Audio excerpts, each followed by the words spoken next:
কেন শুধুমাত্র ভারতকে কেন পাশে পেতে চাইছে?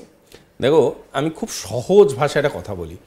আমরা ছোটবেলায় না যখন দেখবে পুজোর সময় অনেক সময় নাইট স্টে করতাম, হ্যাঁ, বন্ধু বান্ধব নিয়ে আনন্দ করে একটা নাইট স্টে করতাম। সেটা কিন্তু তখনকার দিনে বাবা মারা অ্যালাউ করতো না। আজকের ডেটে আর আমাদের ছোটবেলার এক ছিল না, অ্যালাউ করতো না। কিন্তু মা বাবা সবসময় জানার চেষ্টা করতো কার বাড়িতে গিয়ে রাত কাটাচ্ছিস, সেই কাকু কাকিমাদের সাথে কেমন ফ্যামিলি, সেখানে যদি রাত কাটাস আমার কোনো অসুবিধা নেই, কারণ জানে উইল বি প্রোটেক্টেড, আমাদের খাওয়া দাওয়া ঠিকঠাক হবে, এভরিথিং। সো ওয়াই সো সেই কনসেপ্টটা ডিপ্লোমেসিতে এসে খুব একটা চেঞ্জ হয়নি, কিন্তু খুব সহজভাবে বুঝতে গেলে বুঝতে হবে। আজকে আমি সেদিনও উত্তরে যেটা বলেছিলাম আজকেও বলছি, reliability is the most important thing, trustworthy factor. ভারতবর্ষর সাথে বন্ধুত্ব করে কোনো দেশ ঠকেছে এরম নয়। আমরা কোনো দেশে ব্রিজ তৈরি করেছি, রাস্তা তৈরি করেছি, তারপরে বলেছি তুমি আমার ইকোনমিক দখল নেব, এরকম কোনো ইতিহাসে নেই। আমরা কোনো দেশের সেনা ঢুকিয়ে দিয়ে বলেছি আমরা এই টেরিটরিটা আমাদের, এরকম আমাদের ইতিহাসে নেই। কোনো দেশ খেতে পাচ্ছে না, তাদেরকে আমরা এড পৌঁছেছি, এটা আমাদের ইতিহাসে আছে। কোনো জায়গায় ভ্যাকসিন দরকার, আমরা পৌঁছেছি, এটা আমাদের ইতিহাসে আছে। আমাদের ইতিহাসে আছে যে অন্য দেশকে সেনা সাহায্য দিয়ে তাদেরকে স্বাধীনতা এনেছি। সেটা অন্য কথা যে সেটা আনার এত বছর বাদে তারা ভুলে গিয়েছে, কিন্তু মনে করিয়ে দেওয়ার পদ্ধতিও আমরা ভুলে যাইনি এবং আমরা সেটা জানি। এবং আমরা বারবার যেটা বোঝাবার চেষ্টা করি, আমাদের মতো কালচারালি স্ট্রং কান্ট্রি নেই, সুতরাং আমাদের রিলায়েবিলিটি ফ্যাক্টরটা ভীষণ হাই। সুতরাং আমাদের সাথে বন্ধুত্ব করতে চাইবে, আমাদের সাথে এগিয়ে আসবে এবং আমাদেরকে অ্যাজ এ প্ল্যাটফর্ম ইউজ করবে, বা আমাদের প্ল্যাটফর্মটাকে রেকগনাইজ করে তারা কথাবার্তা বলবে, এটাই হওয়া উচিত স্বাভাবিক কাজ।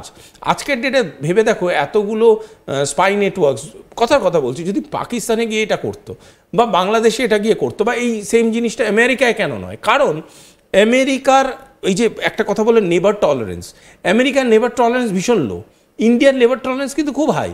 আমাদের এখানে বহু ডিপ্লোম্যাটসরা আসে, আমরা আলিঙ্গন করি তাদের। আমরা চায়নার সাথেও বহু জায়গায় আমাদের ডিপ্লোম্যাটিক ডিফারেন্সেস থাকতে পারে, কিন্তু আমরা চায়নায় গিয়ে আমাদের প্রধানমন্ত্রী গিয়ে মিটিং করে এসছে। সুতরাং আমরা পাকিস্তান প্রাইম মিনিস্টারের বাড়িতে চলে গেছিলো আমাদের প্রধানমন্ত্রী। So we are very very open minded. আমরা খোলা মনে ডিপ্লোমেসিটাকে আলিঙ্গন জানাই। আমরা বলি কাম টু আওয়ার হাউস, বসুন, দেখুন, বুঝুন ইন্ডিয়া কি, অ্যান্ড দেন কমেন্ট অন আস।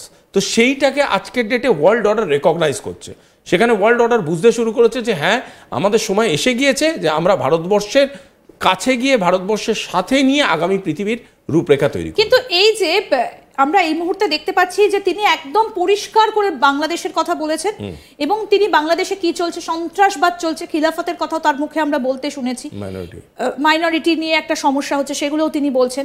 আবার পাকিস্তান যে এর মধ্যে নাক গলাচ্ছে, এই প্রমাণও কিন্তু তাদের কাছে গিয়ে পৌঁছেছে। এবং প্রধানমন্ত্রী নরেন্দ্র মোদী তিনিও একটা সাক্ষাৎকারে বলেছেন যে আমরা পাকিস্তানে শান্তি বজায় রাখার জন্য আমি নিজে সেখানে গিয়েছিলাম, কিন্তু তারপরেও এই ধরনের ঘটনাগুলো ঘটছে। এই জায়গাগুলো কি কোথাও থামানোর বা টাইট দেবার কোনো বন্দোবস্ত কি করা হলো? অ্যাবসলিউটলি। এই যে একটা জিনিস, ডিএনআই এর কনস্ট্রাকশনটা একটু বোঝা দরকার। DNI is not a individual organisation. DNI এর আন্ডারে কিন্তু প্রায় 18টা ইন্টেলিজেন্স অর্গানাইজেশন রিপোর্ট করে ডিএনআইকে। If I am not wrong, 18-20 এরকমই কিছু একটা হবে, রিপোর্ট করে। সিআই এর মতো টপ অর্গানাইজেশনের মাথায় DNI is a counter part of NSA. আমাদের এনএসএ যেরকম ওরকমই। সুতরাং ডিএনআই এর কাছে ইনফরমেশনের কোনো অভাব নেই। DNI knows in and out of everything. সুতরাং ডিএনআই যখন রেকগনাইজ করছে যে মাইনরিটিদের বাংলাদেশে কীভাবে ট্রিট করা হয়েছে, ডিএনআই যখন বারবার করে এই জিনিসটাকে পয়েন্ট আউট করার চেষ্টা করছে যে তাদের ওখানে মাইনরিটি লাইভস ম্যাটার, এবং বারবার করে পাকিস্তানের ইন্টারভেনশনটাকে অফিসিয়ালি রেকগনাইজ করছে, তার মানে DNI has complete network understanding যে কী কী ঘটছে। এবং বারবার দেখো, বাংলাদেশ যখন নিজেকে ডিফাইন করছে, বাংলাদেশ কিছু জায়গার ডেটাটাকে চেপে দিচ্ছে, বলছে না। বাংলাদেশ মানে কিন্তু ঢাকা নয়, বাংলাদেশ মানে কিন্তু চিটাগংও বটে। সুতরাং চিটাগংয়ে কী ঘটছে সেটা also should come in to the page. সেটা বাংলাদেশের এখনকার যে অ্যাডমিনিস্ট্রেটিভ সার্কিট তারা যদি নাও বলে, সেটা বের করে নেওয়ার ক্ষমতা আমেরিকার যে ডিএনআই এর আন্ডারে যে সংস্থাগুলো আছে সেগুলো ইজিলি করতে পারে, এবং তারা করে ফেলেছে already. Das on the table এখন কি আছে সেটা আমাদের বোঝাটা দরকার। On the table it's clear যে পাকিস্তান ইন্টারভিন করছে এবং বাংলাদেশের নিজস্ব যেই মাইনরিটির প্রতি যে পলিসিগুলো সেইগুলোকে মানে বিভিন্ন রকমভাবে নষ্ট করছে, এবং সাধারণ মানুষ যারা বাংলাদেশের সাধারণ নাগরিক তারা পিস ডিজার্ভ করে। বারবার করে বলা হয়েছে ন্যারেটিভ অফ পিস, তারা পিস ডিজার্ভ করে। সেই পিস আনতে গেলে কীভাবে ইন্টারভিন করবে গ্লোবাল পলিটিক্স বা ইন্টারন্যাশনাল নেটওয়ার্কস, সেটা আমাদের একটু অপেক্ষা করে দেখতে হবে। বাট এইটুকুনি আমি বলে দিতে পারি, বাংলাদেশ ম্যাটার অফিসিয়ালি ইন্টারন্যাশনালাইজ হয়ে গেল।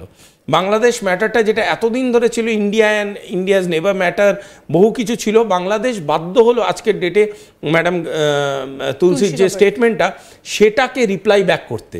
যখনই তুমি রিপ্লাই ব্যাক করলে সেই স্টেটমেন্টটা, mind it one thing, Bangladesh doesn't share any territorial border line with USA. একদম, এবং তিনি যেটা বলেছেন শুধুমাত্র যে তিনি হিন্দুদের কথা বলেছেন বাংলাদেশে সেটা নয়, তিনি সংখ্যালঘু বৌদ্ধ, খ্রিস্টান, জৈন, মাইনরিটি নাম করে করে তিনি বলেছেন। এবং এর উত্তরে ইউনূস প্রশাসনের তরফ থেকে বলা হচ্ছে যে না, তারা এই ধরনের ঘটনা বাংলাদেশে ঘটাননি।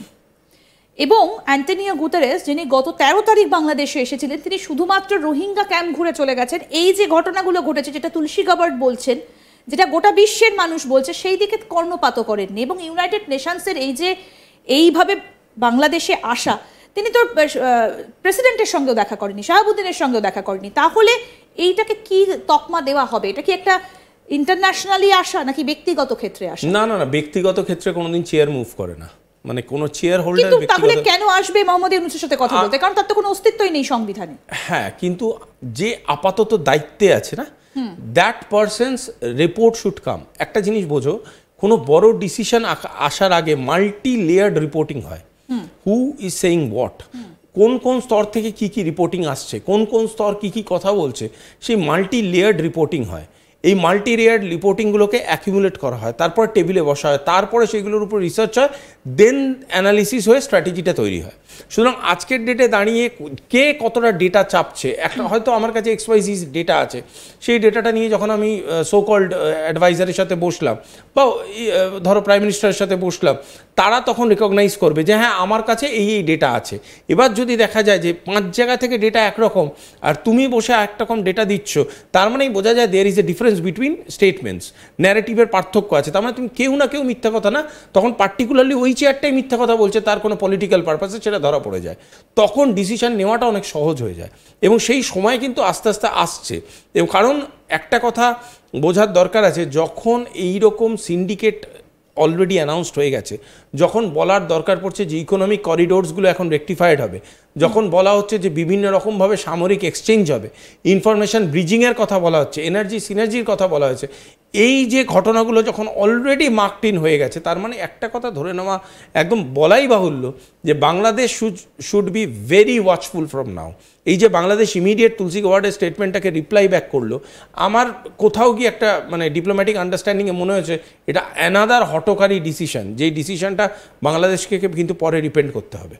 ঠিক, অর্থাৎ অনেকগুলো দিক এর মধ্যে আলোচনায় উঠে আসছে। অনেক ধন্যবাদ সুভাষিস দা আপনাকে আজকে এখানে আসবার জন্য, এবং পুরো বিষয়টা খুব সুন্দরভাবে আপনি বুঝিয়ে বললেন যে তুলসী গাবার্ডের এই যে ছোট ছোট অংশগুলো যেগুলো আপনাদেরকে শোনালাম এবং যে বিশ্লেষণগুলো করলাম, আমেরিকা ভারতকে পাশে চায়, এটা এক প্রকার স্পষ্ট। এবং একই সঙ্গে বাংলাদেশের পরিস্থিতি নিয়েও কিন্তু একটা গোটা বিশ্ব জুড়ে যে একটা আলোচনা চলছে এবং বাংলাদেশের পরিস্থিতিকে নিয়ন্ত্রণে আনতে যে পদক্ষেপ করা হচ্ছে, এগুলো থেকে কিন্তু সেটা স্পষ্ট।